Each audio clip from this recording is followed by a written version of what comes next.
After hosting Thanksgiving for the entire family, I accidentally burned one dish. My daughter-in-law stood up and yelled, "You can't even do this right anymore." My son shook his head and said, "It's time to pass the torch, Dad." My hands trembled as everyone went quiet. But later that night, she found a handwritten note on her pillow that would change the way she saw the inheritance she thought was hers. Thanksgiving had always been my holiday. Not in the loud, showy way some people claim traditions, but in the quiet, steady way that builds over decades. It started small, just me, my late wife, and our son in a cramped kitchen where the oven door never quite shut right. Over time it grew. Promotions came, houses got bigger, the tables stretched longer, and the guest list expanded. Cousins, in-laws, neighbors who didn't have anywhere else to go. Everyone knew that if they showed up at my house on Thanksgiving, they'd leave full. I took pride in that.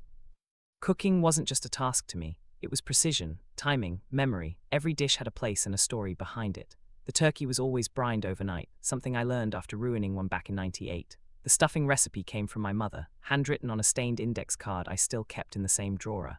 Even the cranberry sauce, which most people didn't touch, had to be done right. It wasn't about perfection. It was about care. After my wife passed 8 years ago, Thanksgiving became something else entirely. It wasn't just a gathering anymore, it was proof that I was still holding everything together. My son Daniel had moved out by then, building his own life. When he brought Melissa home for the first time, I remember thinking she was sharp, observant, the kind of person who notices things others miss. At the time, I thought that was a good thing. They got married 3 years later, and just like that, the tradition shifted. Not outwardly, not at first, they still came over, they still sat at the same table, but there was a subtle change in the air, like something was being measured, quietly, constantly. Melissa had opinions. At first, they came in small doses. You know, most people baste the turkey every 30 minutes. I read that using fresh herbs instead of dried makes a huge difference. Have you ever thought about modernizing the menu a bit? None of it was outright criticism, not exactly, but it lingered, hung in the air just long enough to be noticed. I didn't argue. I'd been doing this longer than she'd been alive. I didn't need to defend myself. The results spoke for themselves. Empty plates, second helpings, that slow, satisfied silence that falls over a table when the food is good enough that people stop talking just to enjoy it. Still, I noticed Daniel started agreeing with her more often. Not directly, never in a confrontational way, just small nods, casual remarks. "Yeah, Dad, maybe we could try something new this year." "Melissa, been watching a lot of cooking shows. Some of that stuff looks pretty good." It didn't bother me. At least, that's what I told myself. Because the truth was, I had started to feel it, subtle but undeniable. The shift from being the center of something to being observed within it. This year, I decided to go bigger. If there were doubts, spoken or not, I'd put them to rest the only way I knew how. I planned everything weeks in advance, double-checked recipes I'd been making for years, bought the best ingredients I could find. I even replaced some of my old cookware just in case. I wasn't trying to prove anything. I just wanted everything to be right. The morning of Thanksgiving started like every other, quiet, controlled. I woke up before sunrise, brewed coffee, and stood in the kitchen for a moment, just taking it all in. The counters were clean, the ingredients were laid out, everything was exactly where it needed to be. For a few hours, it felt like nothing had changed. The rhythm came back to me easily, chopping, seasoning, checking temperatures. The house slowly filled with familiar smells. Butter, garlic, roasting turkey. It was the kind of comfort you don't notice until it's gone. By noon, people started arriving. Laughter echoed through the house. Coats piled up by the door. Conversations overlapped in that chaotic way families have when they don't see each other often enough. Daniel walked in with Melissa, carrying a bottle of wine and that same polite smile she always wore. "Smells good," she said, glancing toward the kitchen. I nodded. "It will be." She lingered for a second longer than necessary, her eyes scanning the counters, the stove, the oven. "Taking inventory." I noticed, but I didn't say anything. Because at that moment, standing there in my kitchen with everything under control, I still believed this was my house, my table, my tradition. And nothing, not opinions, not quiet judgments, not passing comments, was going to change that. I just didn't realize yet that something already had. Dinner was supposed to be at 4. By 3:30, everything was running exactly on schedule. The The turkey had reached that perfect golden brown, the kind that doesn't need explanation, just a quiet nod of approval. The mashed potatoes were smooth, the gravy rich and steady on low heat, and the stuffing had always been the one thing I never had to worry about. Until that day. It started small. A smell. Not strong at first, just a faint bitterness that didn't belong. I was carving the turkey when it hit me, just enough to pull my attention away. I paused, knife mid-cut, and turned slightly toward the oven. For a second, I told myself it was nothing. Then it came again. Sharper this time. I set the knife down. "Everything okay, Dad?" Daniel asked from across the room, already halfway into pouring himself a drink. "Yeah," I said automatically, just checking something. I moved quickly but not fast enough to avoid drawing attention. The kitchen had always been open, no walls, no barriers. Everyone could see everything. That was part of the tradition too. Cooking wasn't meant to be hidden. I opened the oven. And there it was. The top layer of the stuffing, just the top, had gone too far. Not completely ruined, not blackened beyond recognition, but enough that anyone paying attention would notice. For a moment, I just stood there. It didn't make sense. I had checked it, timed it, adjusted the heat exactly the way I always did. My hands moved on instinct, pulling the dish out, setting it on the counter. I grabbed a spoon, lightly scraping across the surface. It wasn't unsalvageable. Not entirely. But it wasn't right. And that's when I felt it, the shift. The room had gone quieter.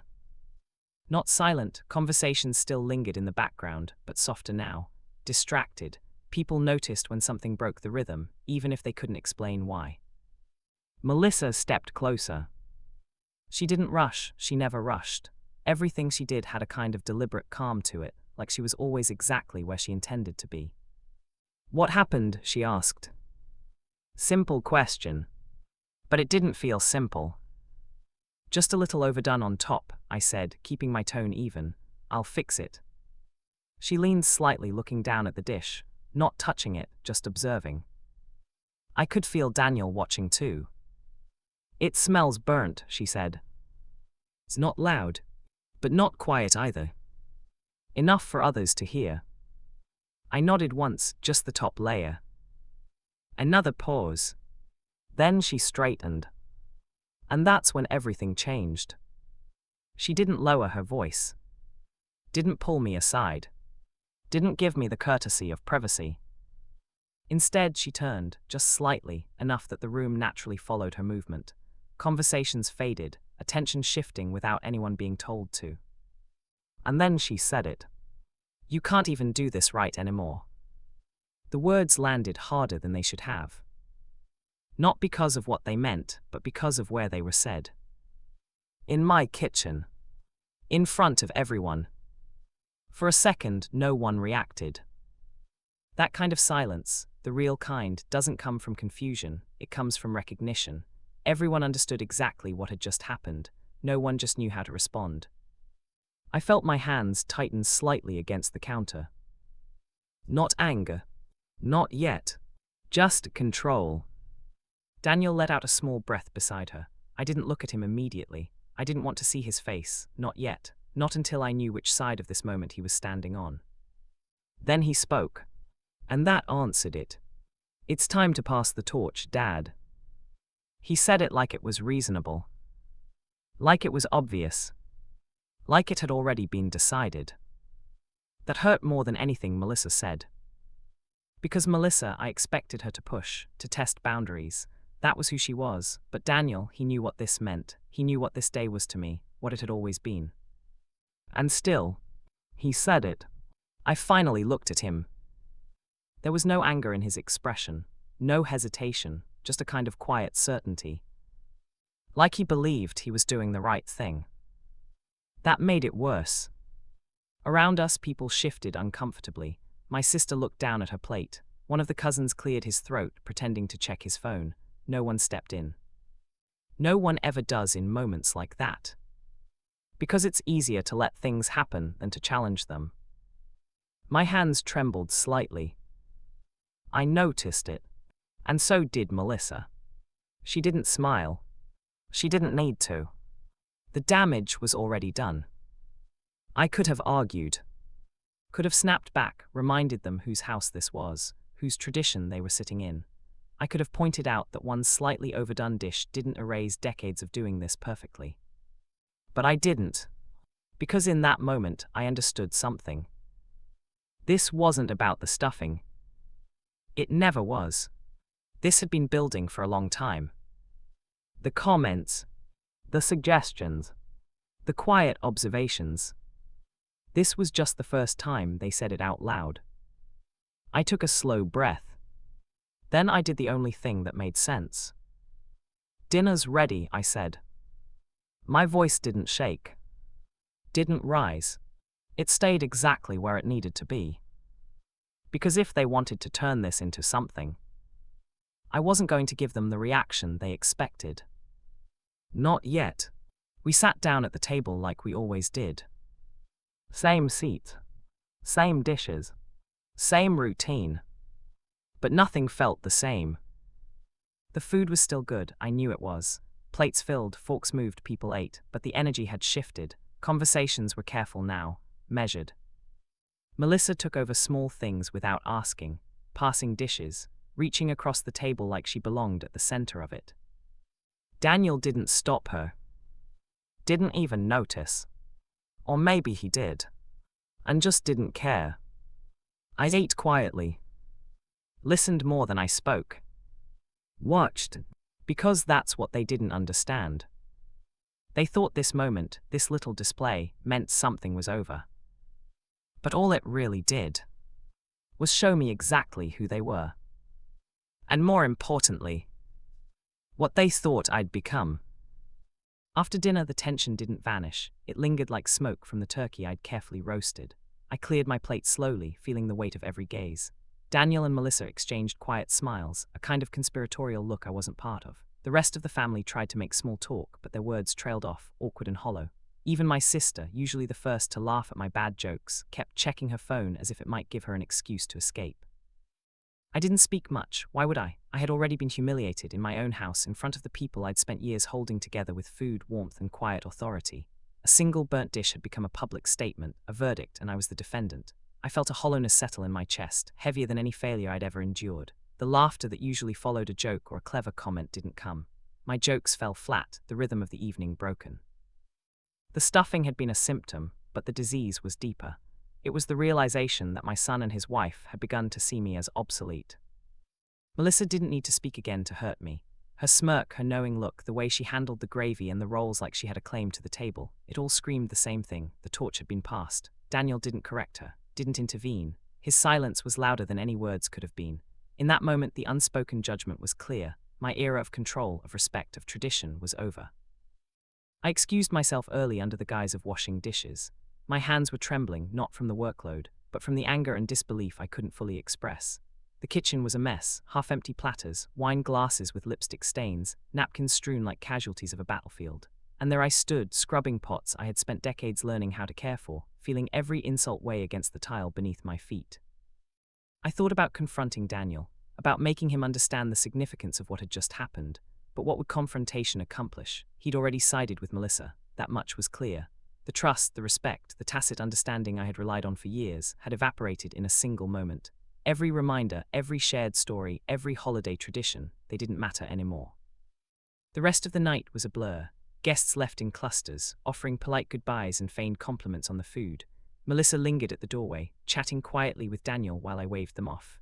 The last car pulled away just as the sun set, leaving me in the silent aftermath of my once commanding domain. I walked through the empty house, each room echoing with memories. The dining room still smelled faintly of rosemary and burnt stuffing. The kitchen counters were sticky with drips of gravy and cranberry juice. I paused at the oven, staring at the slightly scorched dish I hadn't thrown away. It felt like a metaphor, a mark of my decline that they had chosen to highlight and exploit. Sitting down in the living room, I felt the familiar ache of loss, not just the loss of my wife all those years ago, but now the creeping realization that my family had begun to view me as expendable. I wasn't just a cook, a father, or a grandfather. I was a relic, and the people I loved, the people I had given everything to, were already treating me as someone whose time had passed. My hands still trembled as I reached for my notebook, the one I used to jot down recipes, grocery lists, and small reminders. My fingers hovered over the pen. Thoughts raced. Part of me wanted to lash out, to tell Daniel and Melissa exactly what I thought about their behavior. Another part, the quieter, more dangerous part, knew this wasn't the moment for that. Not yet. Because rage, when expressed too soon, can ruin even the most carefully constructed plans. And I realized something in that moment. If I let my emotions dictate my next move, they would win, not just this day, but the sense of control I had maintained for decades. I needed patience. I needed strategy. I closed the notebook and sat in silence for hours, letting the events replay in my mind. The burnt dish, the smirk, the torch, Daniel's cold words, they all formed a blueprint of how I had been underestimated.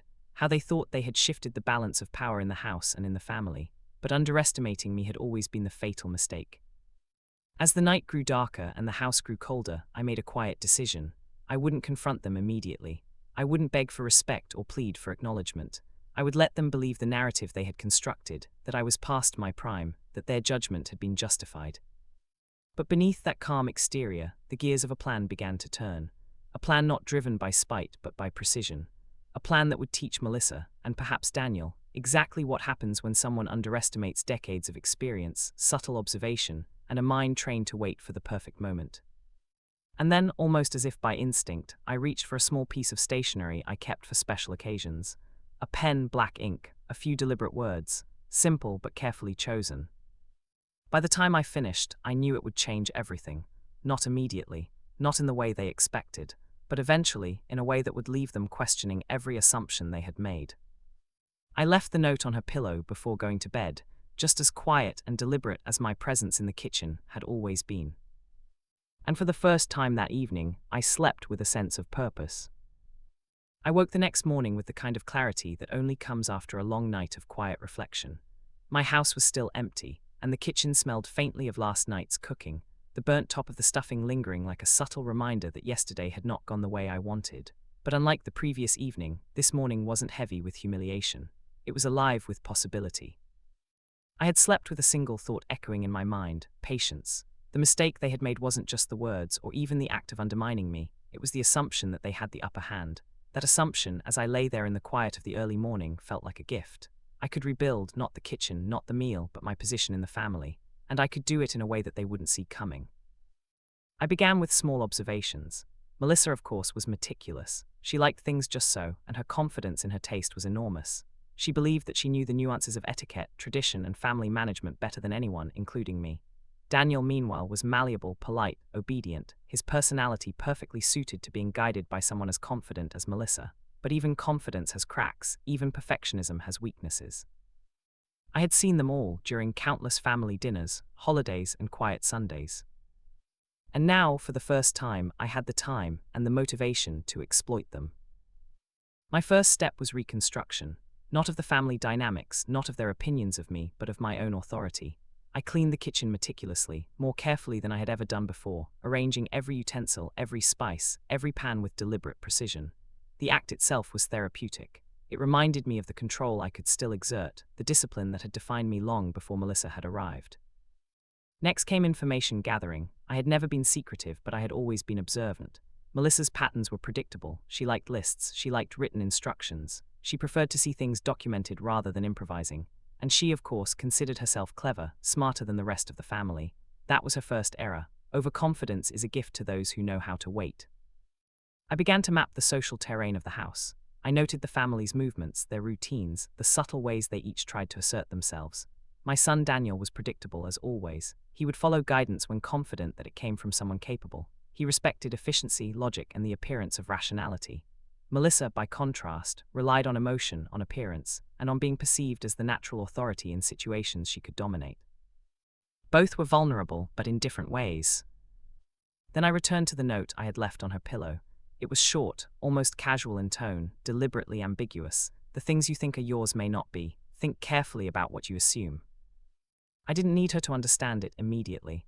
Ambiguity was part of the strategy. I wanted her to think about it, reread it, maybe even doubt herself. That tiny seed of uncertainty, I knew, would grow if nurtured correctly, and I had days, weeks, even months to let it take root. From there, I began quietly assembling what would become my quiet arsenal. Legal documents, old family agreements, financial statements, things that Melissa assumed were untouchable, safely buried under the veneer of family trust and tradition. I reviewed them meticulously, noting inconsistencies, overlooked clauses, small levers I could pull when the time was right. Each discovery felt like a brick added to the foundation of a plan I had begun building the moment she humiliated me. I didn't tell anyone what I was doing.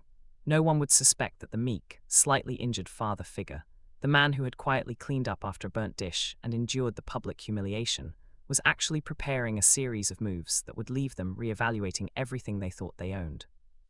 And in the evenings, I started to rehearse my demeanor. Calm, measured, unshakable. I reminded myself that this wasn't about anger. It wasn't about revenge in the impulsive, chaotic sense. It was about precision, about teaching lessons that would echo long after the moment had passed. I couldn't afford to rush. I couldn't afford to show my hand. The longer I waited, the more thorough and devastating the outcome would be. By the end of the week, I had a plan forming. Not fully detailed, not entirely executable yet, but enough to guide my actions with purpose. Melissa would continue believing she had the upper hand. Daniel would continue following her lead. And in that space of overconfidence, I would act. Every step from here on would be deliberate. Every word, every gesture, every document leveraged to create a domino effect they could not anticipate. I smiled to myself one night, alone in the study, staring at the faint glow of the desk lamp. This wasn't just about a burnt dish or an insult. It was about legacy, about authority, about proving that the years of care, patience, and skill I had invested in this family couldn't be erased by arrogance or impatience. And so I waited, letting the world continue in its oblivious rhythm, while quietly setting the stage. By the time they realized what was happening, it would be too late. I chose my moment carefully. Not at a holiday, not at a family gathering. Melissa's overconfidence worked in my favor because she believed control was a continuous state, that the torch she claimed had been passed was hers to wield indefinitely, that illusion would be shattered quietly, surgically, in ways she wouldn't see coming until it was too late. It began with small, seemingly innocent maneuvers. I started paying attention to her routines, habits, and assumptions. She prided herself on being organized, on knowing where everything in the household was, including the finances. She liked to flaunt her command of our family's investments, assuming the documents she thought were hers to manage were untouchable. I used that assumption. Over several days, I began subtly shifting information. Nothing blatant, nothing that would trigger immediate alarm. Statements, balances, and property details were cross-checked and quietly logged. I made copies of key documents, scanned them, and stored them in secure locations she couldn't access. Every clause, every line, every seemingly small technicality became a tool I could wield. Then I began the psychological element. I left small indirect notes in places only she would see. The first was the one on her pillow. The things you think are yours may not be. Think carefully about what you assume. It was enough to make her question herself. The second note appeared on her car dashboard a few days later. Not everything that shines is gold. Some things are buried, waiting. She reacted exactly as I anticipated. Quiet tension, tiny hints of irritation, second-guessing the timing of bills, conversations, and plans. Meanwhile, I played the long game socially. Daniel and Melissa continued their charade of authority, but I began carefully inserting doubt into casual conversations. Not aggressive doubt, not directly accusatory, just subtle reminders of the rules, the responsibilities, and the history that she had ignored. A passing comment about estate planning, a question about insurance coverage, a reminder of a clause in a long-forgotten will. Each interaction was a carefully placed seed. The most important move, however, was patience. I didn't need to strike all at once. They assumed I had been weakened, that my credibility had eroded with the burnt stuffing. They underestimated the quiet observation, the slow, methodical work behind the scenes. While Melissa believed she was gaining ground, I was constructing a scenario that could not fail. And then the first real leverage point appeared. A family property, one Melissa assumed she had control over through Daniel's compliance, was actually still under condition in my wife's original will, an obscure clause that stipulated control would revert to me under certain circumstances. Small print, yes, easily overlooked, but it existed, and once revealed, it would fundamentally alter her understanding of what she owned. I acted carefully, subtly. I scheduled a casual review of documents under the pretense of routine maintenance. Melissa, confident in her knowledge, came prepared to assert authority. Daniel accompanied her, silent and supportive, believing his mother-in-law had full control. I guided them through the documents, asking questions, referencing obscure clauses, and carefully leaving breadcrumbs. As I anticipated, she grew frustrated. Her tone sharpened, her eyes darted, but she did not yet fully realize the magnitude of what was unfolding. Daniel, sensing tension but unaware of its significance, remained silent. I maintained calm, measured composure, the eye of a storm no one could see. And then the revelation, a single paragraph in the original will, the clause that had been overlooked, dismissed, and underestimated.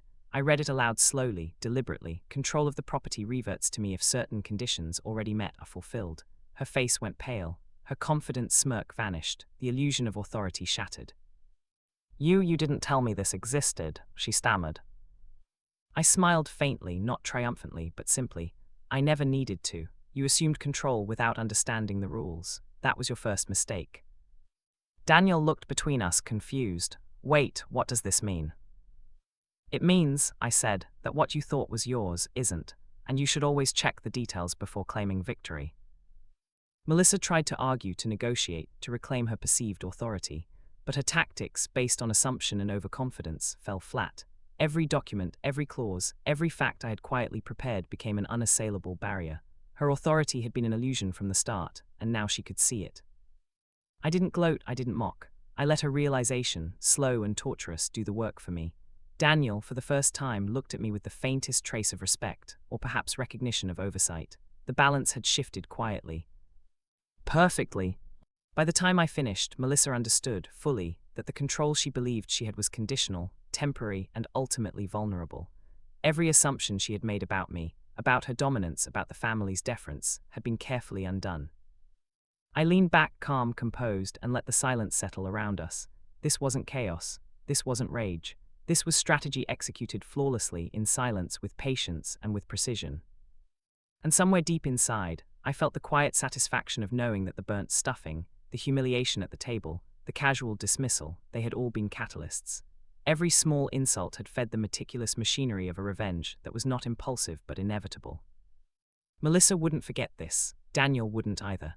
And the family, watching quietly from the sidelines, would come to understand that authority, real authority, is never granted. It is earned, observed, and defended. I thought I had control. I thought every move was calculated, every eventuality accounted for. That night after the document review, I retreated to my study with a quiet sense of satisfaction. The house was silent, Daniel had gone to bed, and Melissa's packing in the living room had been just loud enough for me to hear, her frustration punctuating the stillness. I allowed myself a small smile. This was working. The plan I had built with patience, observation, and subtle manipulation had unfolded almost perfectly. Her overconfidence had led her straight into my trap. I had corrected the imbalance. Authority, legacy, and respect had been quietly restored. And then the first twist arrived. It wasn't dramatic at first. I received a text from Daniel early the next morning. "Dad, did you see this? Melissa just called her lawyer. She says there's an issue with your documents." I paused, read it again. My heart didn't race, but my mind shifted into analytical mode.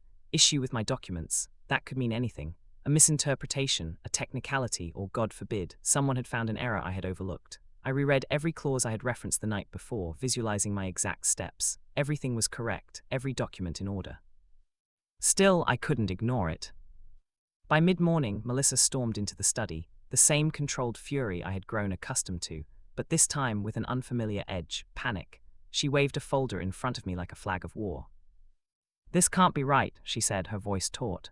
"You've manipulated these statements, these clauses, you can't just..." I leaned back, calm as ever. Manipulated? No, I've been precise, checked, verified. Every document is authentic, just as it was written decades ago. Her eyes narrowed. "Then why does my lawyer say that this clause, this property, it's contingent? There's a loophole somewhere, you can't just..." Loophole? That one word made me pause in thought, my calculated calm suddenly confronted with uncertainty. Melissa had indeed found something I hadn't fully accounted for. That was the first twist in a sequence I thought was sealed. A small clause buried in another legal agreement, something I had glanced over in my excitement, had the potential to undermine part of the leverage I had just reclaimed. For a moment I felt the tension of real risk. It was subtle, almost imperceptible, but real. My careful plan, precise and flawless, now had an unforeseen variable. Melissa, sensing my moment of pause, pressed further. "You thought you could outsmart me, but even your documents have gaps. Maybe you overlooked something. Maybe this changes everything." I met her gaze evenly, calm on the surface, but inside my mind raced. I had not failed yet, not really. But the presence of this loophole meant I had to act differently. I could no longer rely solely on the documents to do the work. I had to bring another layer into play, perception, patience, and a new kind of pressure that could amplify the leverage I already had. That night I retreated once more to my study, reviewing the documents line by line, clause by clause. The loophole Melissa had found was real, yes, but minor. It didn't invalidate my position, it just introduced the potential for delay, for challenge, for chaos if handled incorrectly. I smiled faintly to myself. It was a risk, yes, but also an opportunity. She believed she had discovered something that could undermine me. That belief could be exploited. I drafted another note, carefully worded and deliberately ambiguous.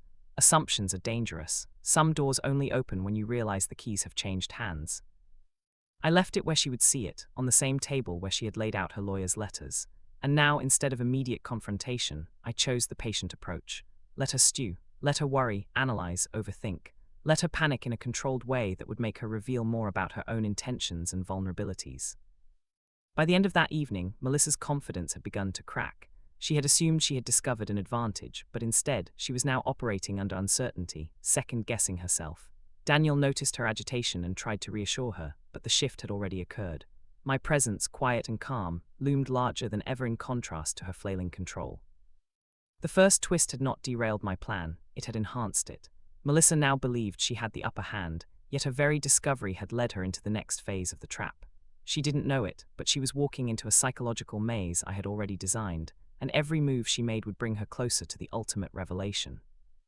And in that moment, I realized something critical. Revenge isn't just about exacting justice, it's about turning the opponent's assumptions against them. Melissa had assumed control, assumed knowledge, assumed victory, and each assumption, carefully manipulated, became a weapon in my hands. I leaned back in my chair, the glow of the desk lamp illuminating the notes and documents I had prepared over the last week. The storm was coming, and this time she would have no idea it was her own discovery that would make it unstoppable. It happened during a casual Sunday brunch, one of those artificially cheerful gatherings Melissa always insisted we host for the family's morale. She had gone to great lengths to orchestrate everything. The table was meticulously arranged, linens starched, centerpieces perfectly symmetrical, and every dish was chosen to reflect her sense of sophistication. Daniel, as always, played the polite second fiddle, smiling when she smiled, laughing when she laughed. I arrived quietly, deliberately late, not because I was careless, but because timing was everything. I watched as she flitted between the kitchen and dining area, placing dishes with an almost frantic precision. Every movement exuded the same confidence that had driven her to humiliate me during Thanksgiving. She believed she was in control. She was not. I let her talk first, let her direct the energy. Every instruction she gave, every correction she made to the placement of silverware or napkins, I filed away mentally. This wasn't about a meal. It was about the narrative she had created for herself, that she was the one shaping the family, that she had authority, that Daniel was entirely under her influence. The opportunity came in the form of casual conversation. "Dad," Daniel said, handing me a small envelope he'd received in the mail. "This came for you, thought you should see it." I took it without expression, slipping it into my pocket. Melissa's eyes immediately narrowed, sensing a shift in the energy. "What is it?" she asked, her voice taut with curiosity. I waited. I let Daniel answer first. He shrugged. "I don't know, it was just delivered, addressed to you."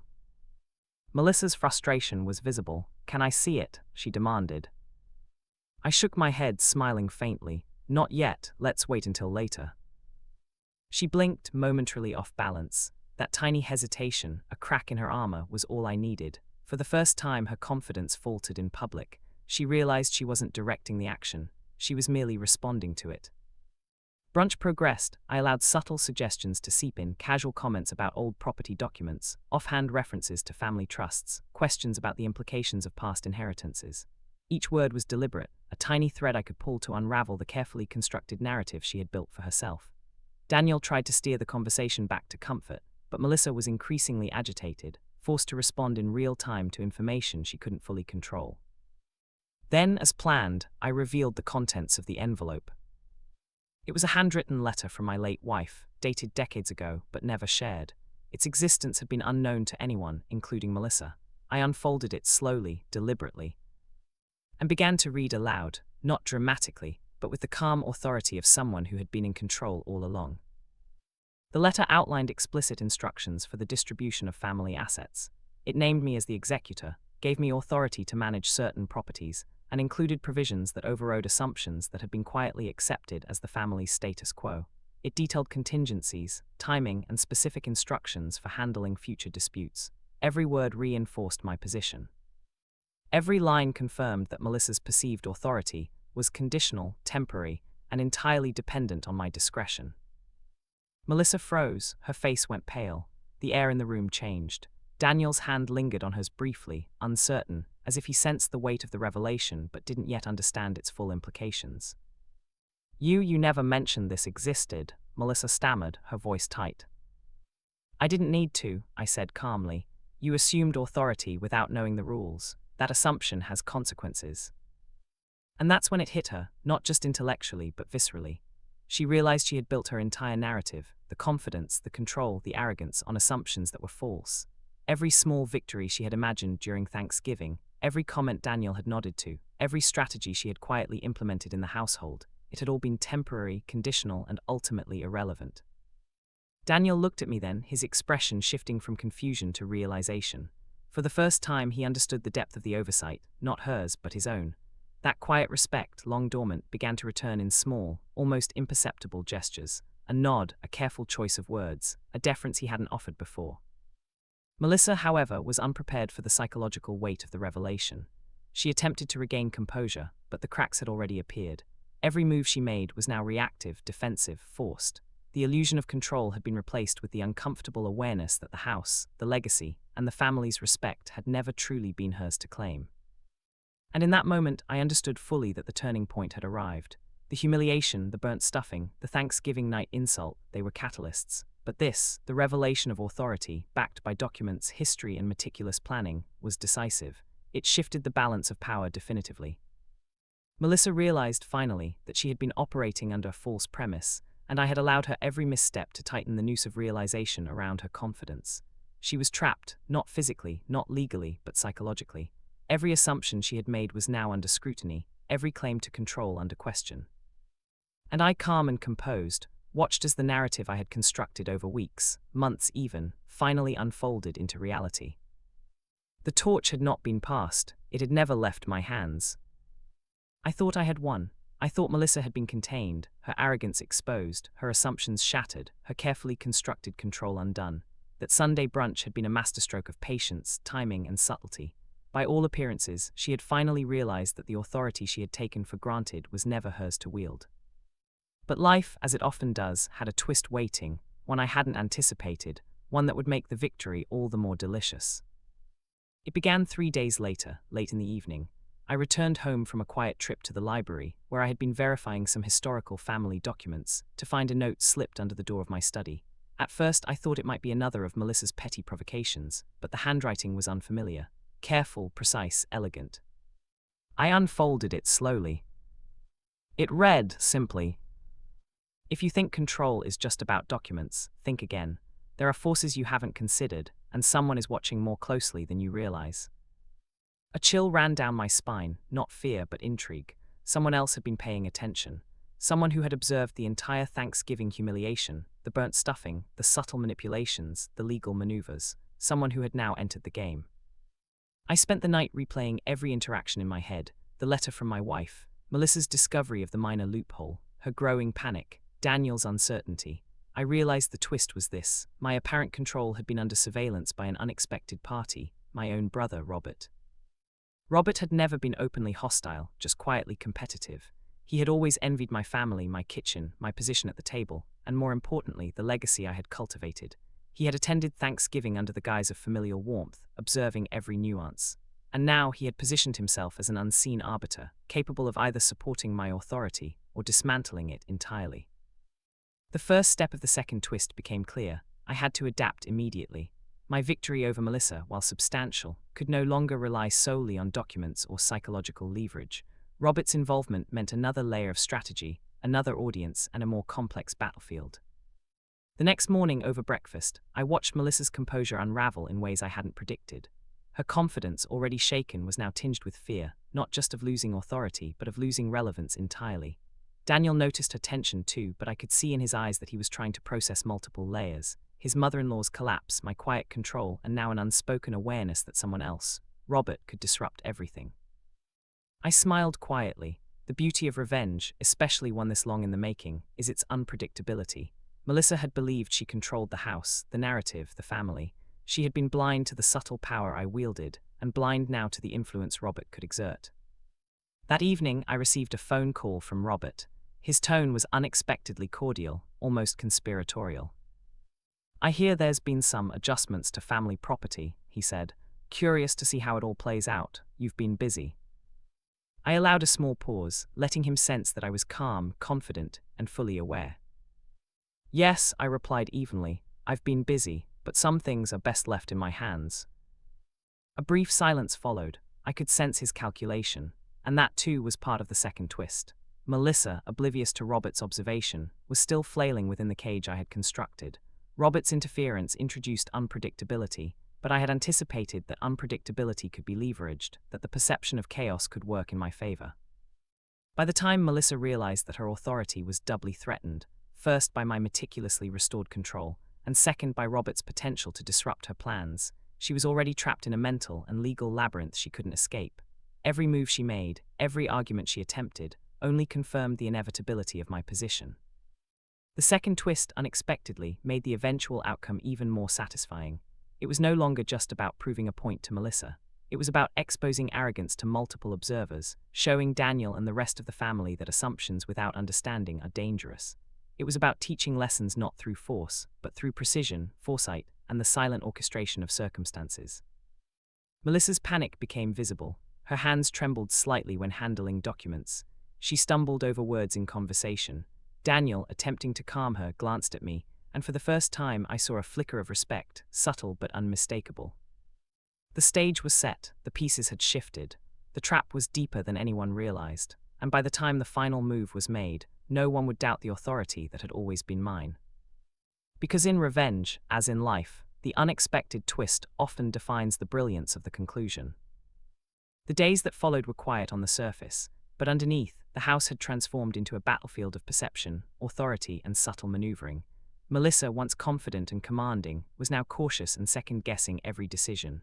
The notes, the documents, the revelation of my late wife's letter, all of it had planted seeds of uncertainty. And now, with Robert silently observing from the sidelines, her paranoia grew in ways I had anticipated, but hadn't fully exploited until the timing was perfect. It started with small things. She double-checked every statement she tried to make about property and finances, constantly asking Daniel for reassurance. Daniel, who had previously been pliant and compliant, began noticing patterns he hadn't before, patterns of deliberate foresight, preparation, and strategy. He started to question Melissa quietly, subtly, in ways that made her doubt not only herself, but her understanding of the family's hierarchy. I let her unravel, not with confrontation, but by reinforcing her own uncertainty. I would casually mention historical family decisions, gently correct misstatements about trust terms, and reference clauses in the will or in documents she thought she controlled. Every action seemed innocent, every word subtle, yet each chipped away at the foundation of her perceived authority. Then came the legal reinforcement. I had anticipated Melissa consulting lawyers, and I had already ensured my documents were airtight. During a casual conversation, I referenced a meeting with our family attorney, completely fabricated but plausible. Her immediate reaction, a tightness around the eyes, a flicker of panic, was all the confirmation I needed that she felt cornered. The first major reversal happened when Daniel finally began speaking up. He confronted Melissa gently but firmly about the discrepancies in her understanding of the property and the documents she had relied on. "Mom," he said, "maybe Dad knows more about these clauses than we realized. Perhaps we should listen carefully." Melissa froze. Her carefully constructed persona of control was cracking. Her confidence faltered in the presence of her own son. That moment was the tipping point. She realized fully that her assumptions, about me, about Daniel's loyalty, about the family's perception, had been wrong from the start. The second reversal occurred subtly but publicly. At the next family gathering, I presented a small, innocuous tray of dessert, letting it symbolize something larger. It was my first act as the restored authority, the host, the planner, the orchestrator. Melissa tried to offer suggestions, to interject, to reclaim dominance, but every move she made only highlighted her diminishing influence. Guests, aware of the previous Thanksgiving incident and the subtle shift in dynamics, deferred to me without question. Her attempts to regain the upper hand failed spectacularly. Daniel, now quietly aligned with me, subtly redirected her suggestions or questions, leaving her isolated in a sea of polite family nods and attentive ears. The humiliation she had once inflicted on me, the public declaration that I was no longer capable, was now mirrored back, amplified by the visible recognition of my restored authority. By the time the week ended, Melissa understood the full extent of her miscalculation. the inheritance she had assumed, the control she thought she had, and the respect she believed was hers to command were no longer illusions. They had been legally and psychologically stripped from her grasp. Every assumption she had acted upon, every subtle manipulation she had attempted, had been anticipated and neutralized. I didn't gloat, I didn't need to. The fallout was complete on its own. Melissa's newfound caution, her quiet tremor of respect, and the subtle deference Daniel now showed were all proof enough that the balance had shifted irreversibly. She had learned, through slow, deliberate unraveling, that authority is never claimed by arrogance. It is maintained through preparation, patience, and understanding. The final reversal was perhaps the most satisfying. The moment she realized that her confidence had been her own undoing, I presented her with the final handwritten note, the one I had kept for just this occasion. Control is not given. It is earned, observed, and defended. What you assumed was yours never was. Her face went pale. The words were simple, yet devastating. She understood, finally, that her sense of entitlement had blinded her to reality. She had attempted to seize a legacy without respect for the careful structures that upheld it, and in doing so, she had walked directly into a trap constructed by someone far more patient, far more deliberate, and far more capable than she ever imagined. In that moment, the reversal was complete. Melissa's arrogance was replaced by humility, or at least recognition.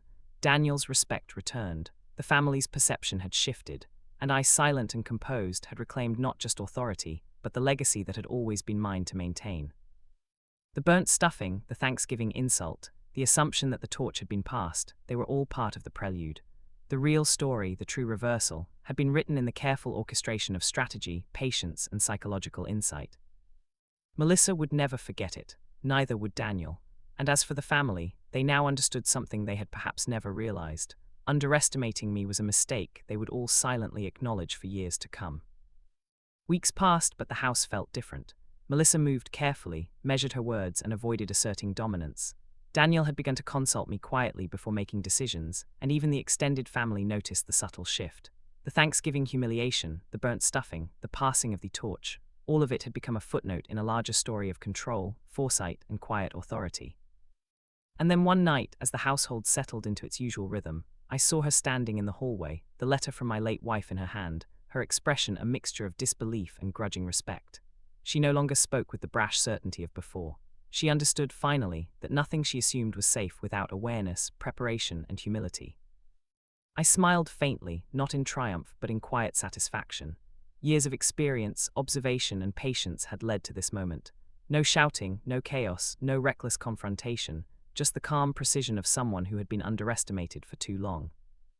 I walked past her, the air calm, my steps measured. She looked at me, eyes wide, and for the first time truly saw me. Not the man who had burnt a dish, not the man who had been dismissed, but the one who had quietly held the reins all along. And as I passed by, I left her with the one truth she could not argue with. You never held the torch, it was never yours to claim.